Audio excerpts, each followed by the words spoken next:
Hey, so I just want to riff a little bit on earnestness, which is something I've long had a little bit of a hang up about, but it seems to be kind of the coin of the realm of I don't know, living a some kind of authentic life almost by definition.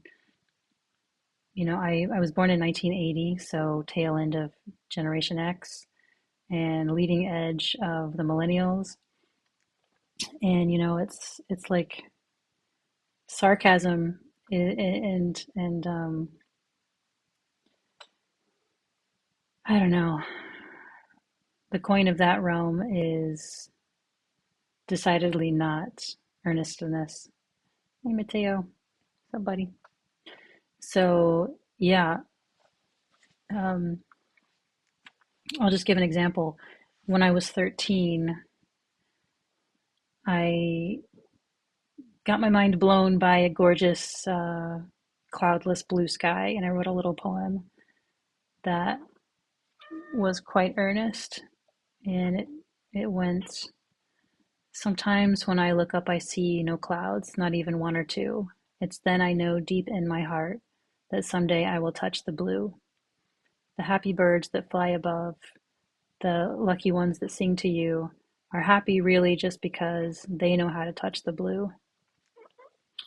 And then I felt like I needed to put something with family in it so I didn't sound like a sociopath. So the next verse was, oh, if I could only fly, I'd teach the ones I love how to, so they could share the wondrous joy of reaching up to touch the blue.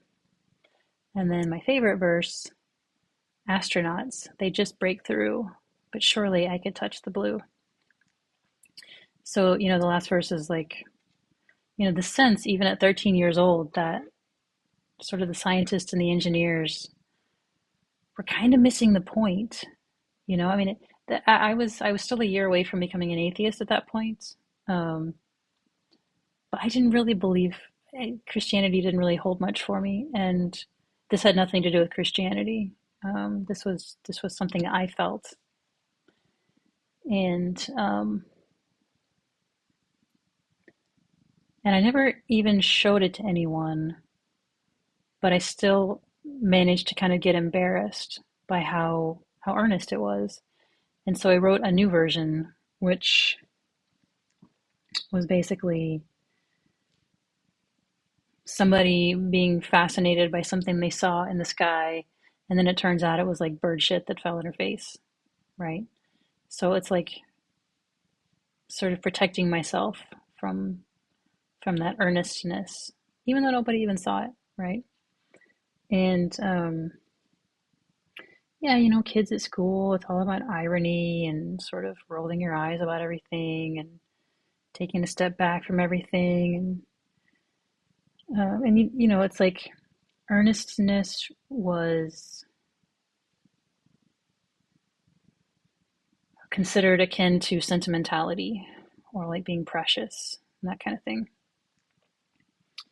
But once you start healing work or non-duality practice, it's kind of all about earnestness. Like you can't, I mean, you don't want to be sentimental or precious. That doesn't really work. That's not really present. That's more, yeah, that's kind of a quid pro quo with that kind of stuff. Preciousness, it's kind of simpering and maybe trying to save someone or be a good person. And sentimentality, of course, is very much about your own personal story and just being way too like being really invested in that. So this kind of middle ground between irony and sentimentality, this earnestness is something that I mean it really I mean you can't have true compassion without some degree of earnestness. And you're trying to heal your trauma, do your shadow work. You come at one of these child parts with irony, you don't get very far. Um, so where I'm at now with the practice, I do some IFS, but not as much anymore. I'm just not that.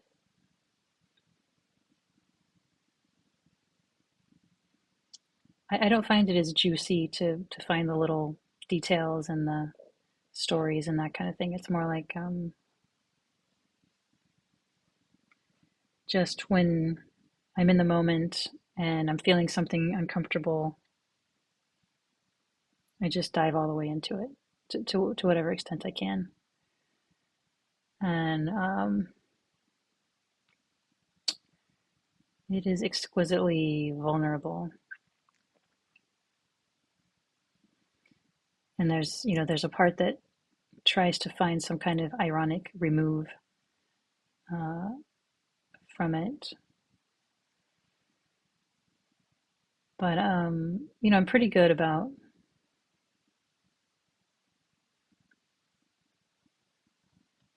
I'm pretty good these days about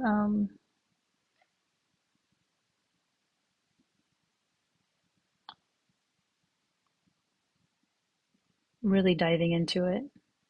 But at the same time, there's still sometimes like this sort of this faint whisper or scent of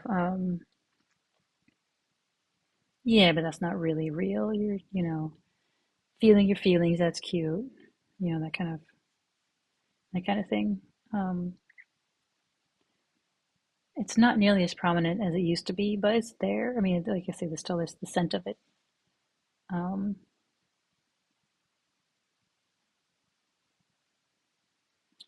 what is it about earnestness that's so scary? I mean, obviously, yeah, I was a pretty earnest kid, I think. I mean, you can probably tell from that poem. Um, but it wasn't rewarded, on the schoolyard or that kind of thing. It's like,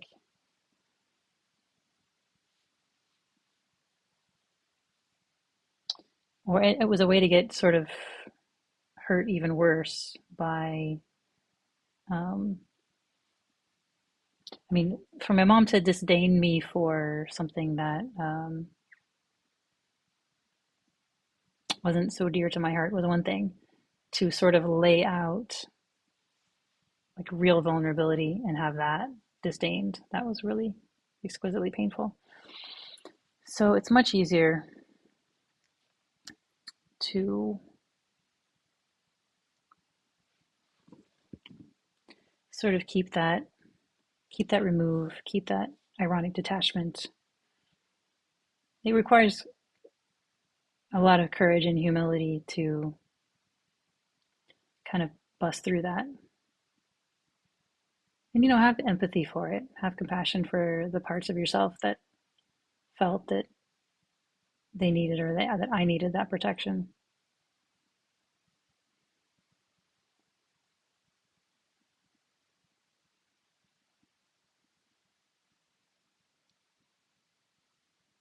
But yeah, I mean, I wrote. I mean, I did a video the other day about that was like, is this even real? Because I just picked up Tara Brach's Radical Acceptance again, and just happened to flip to a page that says all the damage we do to each other in the world stems from not really believing that other people are real. And I don't know if it said it in the book, but I would certainly add, and not believing that we are real. It's funny, this irony of like we want so badly to protect ourselves, and then we also don't really believe that we're real or we're some kind of genuine.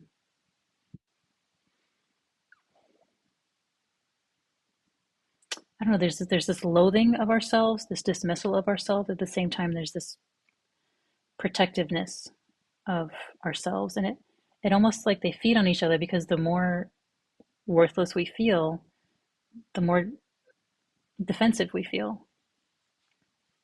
The more it's like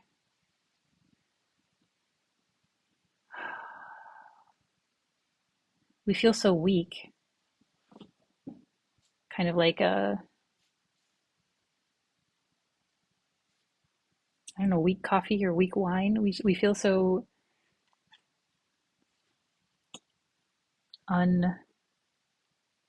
unrobust that any attack feels existential. And sort of leaning into irony. It doesn't even matter for real. Who cares? Who fucking cares? Meanwhile, leaning into earnestness is like, actually, there's something precious here. There's something real here. And then that's also terrifying because if we actually care about ourselves, then there's also a wish to protect ourselves. So it's kind of like damned if you do, damned if you don't. So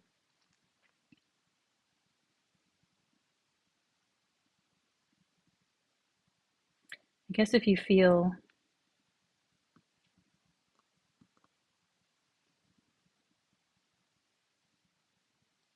yeah, it's a leap of faith at the end of the day. You have to leap from the lion's head. You really do.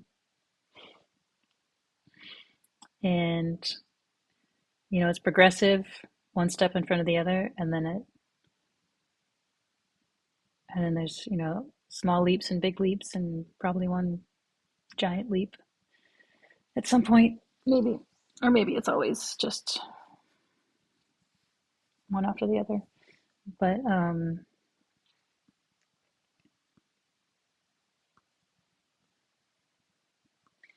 yeah, the leaps along the way of believing that what you do matters, and in a sense, of course we are not real. We're, I don't know, quantum foam. What? We are quantum foam, like making problems for ourselves for no goddamn reason, and then we die, right? Um, just a minute, Mateo. But on the other hand, like, I'm here now. What am I going to make of it? Or maybe I don't have a choice. Maybe it's just what it is. But there's a feeling that earnestness is a choice and does somehow matter. And it's kind of cringy and, um, because of my conditioning, because of ways that I've been treated in the past. Um, but no progress seems possible without it. And yeah, it requires the courage to be vulnerable, exposed. And yeah, before my cats totally lose the plot, here's to earnestness and doing our best with it.